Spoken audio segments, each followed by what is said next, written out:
And welcome back, everyone, from the Wednesday dose of Trekyards Mission Briefing, your weekly Wednesday, as I said, dose of all good things sci-fi discussion in the Trekverse, from canon, non-canon, side-canon concepts, and everything in between. But today we are together, and that has allowed us to do something extra special. This is one that I hope Stuart's excited about, because I was excited when I first saw this. Stuart, give us a rundown on what we're doing today, and what is this amazing ship. Well, today's an interesting one because it's actually an earlier concept for the Sovereign class, or the Enterprise E. Now, this was actually done by Playmates back in the day. They got early renders of the ship, or early production photos, I think, based on concept art, and they created the toy to kind of get a jump on production, but they created the toy before the final version was completed and approved. So the toy they created is not very accurate to what we saw in the movie at all. And I actually have the toy right here. Ta-da! Proto E. Yep. So this impressed me because I've heard of this before, never actually seen one in person. Is this a rare model at this point? I don't believe so. There was a lot of them made, so Okay. I'm sure there's a ton of them out there. But we took these pictures last mission trip, ready for this mission briefing, but I thought, hey, let's save it until actually in person. So you guys can see the clear, full res high view, and also Stuart can be the I'm flying the ship around person. So Stuart, what are the differences that you noticed straight away? I'm sure the audience picks up on, and we'll sort of jump between them, I guess. Well, the most obvious difference is the huge impulse engine at the back, as opposed to here. There's no real impulse engine detailing here. It's more like vents. Yes. That and the front of the nacelles, how they're just like a cone. Yeah, they're like Those are the obvious differences. they look like fingernails extensions. They're not great. I was thinking that, and it's funny that I didn't say that because I didn't think you would have. They do. Yeah. They do. Or talons. Yeah, those are the two obvious ones. I mean, having a full impulse deck is kind of cool, actually. Although it makes the saucer feel kind of plain, except for this one little bit at the end. I mean, it's fun how they got it so close, and yet those couple little things like, ooh, that's not right. I think it was in the final stages of being approved, so it was almost there. Yeah. Well, I mean, we see John's sketches. I mean, there are proto early versions that are quite cool. I don't remember one that has a minimal impulse deck, but to be fair, that could also be misinterpreted by Yeah. the Playmates guys. These could have been the impulse engines, and this was the shuttle bay, and they just... Because the detailing is the same as the shuttle bay. It's the same cutout, so... Yeah. And to be fair, look at the Enterprise D, look at the Enterprise refit. That is where the impulse is, and it's roughly that sort of shape. So it's not ridiculous, it's just kind of silly. Apart from that, I mean, the source is pretty close. Yeah. Slightly different detailing, but pretty close. Yeah, there's a few different shapes that are kind of refined a little bit in the final one. I also think, is the shape different? The actual, I mean, I know that lens is different to I think what this looks like, but is it the right oval shape? I think it's slightly off. The actual Sovereign. This is the 2500 scale. Okay, I'll hold this up, then you can hold the other one up. So this is our professional side-by-side comparison. I would have liked to have the Art Asylum one. This is nice, actually. Because it's the same scale, basically. But if you use force perspective to make it look like the same size, there you go. I have to put that one back. So... We got home close. Okay. But yeah, so yeah, That's funny. The saucer is pretty much the same. It's hard to see on camera. I'm just going to do this. Okay, so now we're looking ourselves. I think it comes to more of a point. There's a slight more of a point, but that's also the subtlety of the mold, I think. Yes, yeah. The detailing on the impulse engines is quite different. If you compare them there. So, yeah. Plus, this is a lot flatter. I'm noticing this part here is a lot flatter than that. It's more rounded in there. Yeah. So, no, I would love to have the Art Asylum one that's basically the same size to really compare them. I would, yeah. But I don't have it yet. So if anybody wants to, Or me, I would love one too.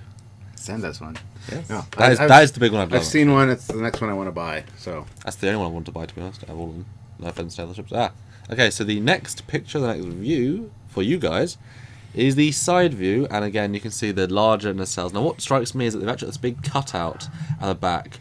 Again, you can imagine very sort of similar to the Enterprise refit and such, and I know it's got this bulbous piece because there's a stand connector point here, but visually they have done something different here, less integrated. The idea is there, but less integrated, and Also, the shape of the struts are way different. yes, They're more of a curved upward strut than they are a straight strut like they are there. Well, this harkens back to the Enterprises of past. I guess they said, well, we can't see exactly the right view, so let's make it similar to others. What about the anything else from the side that you see? No, the shapes are all... But I do prefer these basards. I mean, seriously, these are lovely basards, and that's just... Oh, another thing. The ends of the engines here has a two angle. This just has a single angle. Again, similar to the other Enterprises. Anything else? Again, super subtle stuff. I mean, I'm kind of impressed that they got as much right on the top of the saucer. I mean, the fact all these little levels they got right, just about. Yeah, this part here is very different. The way this curves, and there's this big bulbous part. It's missing in this one. That's interesting. Yeah. Huh. Yeah. But it did have the... Oh, did you paint the... I did. Oh, that's funny. And on this version, it's just little details with a little thing in front, which also doesn't make a lot of sense. But hey, that's right. Yeah. Also, there's a decided lack of phaser rings on the top, like none. So this is the non-armed Proto. And this is kind of a joke episode, obviously, looking at a well, this is the wind test version. that's an joke. The wind tunnel, yeah. Yeah. If we go to the next shot, that's the 3/4 from the bottom view. Now, hold on, let me turn this over for a second. Oh, it does. This one, the E has the eyebrows, which I didn't realize. If you hold that up, show them the eyebrows. It does. The eyebrows here are placed a lot differently, and they're a lot smaller. Yes. And there's not these big broad details here. It's all one smooth piece. And obviously the deflector, they've gone with a red. The real one is an orange, which is, some people do not like. Also, the placement of all these escape pods along there is very, very odd. I mean, in the E, they're nicely integrated to the bottom. You can see the hatches. Everything's just part of the hull. And there's nothing on the bottom of this one, really. Well, no. But as you can see from the picture, guys, that's where the stand goes in. So a little bit of creative license there. You can get I do have the other piece that just completes that. Yeah. And there's nothing there. So. There is just nothing. I don't know. I like the E. It's a very refined design. I like it from most angles. Oh, what angle don't you like it from? The side is ugly as Really? sin. I think it's just a refined, flowing shape. Yeah, no. The top is amazing. Yeah, no. Almost every other angle looks really good. I'm just not a huge fan of it from the side. But Well, how does this one then compare, Stuart? What angle do you like this from? Almost every angle? nope. The side is ugly. Top looks good. I mean, Top's alright. the top's the same shape, basically. A lot of people would mistake this for the final version if they're not a huge Star Trek fan. But you can see that all the curves are slightly different. That's the thing. All the shapes are slightly off. Yeah. It's just an interesting, odd piece of Star Trek history. I wanted to cover it. Something that slipped through the cracks. But the next picture is the bottom view. Underside, yeah. And again, to compare for you guys. Yeah, see, look how smooth the detailing is here on the back of the secondary hull. Here, it's got a much more... Well, they can see on the... Yeah, they can see Yeah. on the... Yeah, there it's got a much more detailed part that sticks out, and They got these huge grills in the back as well for some reason to add detail on the back of the nacelles. Here there is... Well, to be fair, the nacelles on the E have never had any detail of any kind. yeah, they need something on the bottom. It's always kind of bothered me. It's a very strange striped detail. Yeah. This actually is kind of an improvement in a sense. Another odd thing about this one, a lot of screws in this. Big space screws holding this together. Or are they... Or escape pods. As I say, are they larger escape pods? I don't know. I think they are, Stuart. I think Canon So on this ship, they're window emplacements. On that ship, they're screws. Yeah. Which shows you how good other models are. Don't need screws. But this is the old day of model making when, you know, now you have seam lines with glue. Oh my goodness, Stuart! There's been a. Oh yeah, the nacelles they come off. There's just no problem. It's actually fun to swap them out with the ones from the Playmates and Enterprise D. You can put these on the Enterprise D and. Oh, that's cool. Yeah. You can refit the ships. Yeah. So yeah, there's quite a few subtle details on the bottom that are very. What I'll do is I'll probably do a render of these views match with the Enterprise E, so we're not just holding up so you guys can see. With the cannon. Next shot is from the back. See, that's actually quite a nice view, I think. The big impulse engine gives it a certain. We want to make it go feel. Although, could you imagine if actually that had been impulse and those 4 grills had been impulse as well? So like that, like an impulse ring almost. Millennium Falcon a bit, but or Jupiter 2. In a sense. The thickness of the saucer in that picture bothers me. The thickness of the saucer is razor, as we know it's razor thin. So this saucer, Stuart, show it up. Is thick. Is pummel you over the head. Yes. But yeah, toy from the late 1990s. Yeah. I wonder what they thought when the movie came out, and it was like, oh, we didn't get it. I mean, would they have cared? Do you think? Did Playmates normally do very accurate things? Yeah, usually they did. They're pretty good. See, another interesting detail is the shuttle bay. Big difference. Which you up detailed as well. Yeah. Much. I mean, this is the clamshell. See, again, this looks like the TOS, not the TOS. Well, yeah, the TOS, the refit. Yeah, the TOS refit. This obviously has its own design. So I guess, yeah, I prefer this one. I like a big ship with big shuttle bay in context. This is a ship that actually has a lot of shuttles, but it's a ship that is actually appropriately sized. Have a lot of shuttles.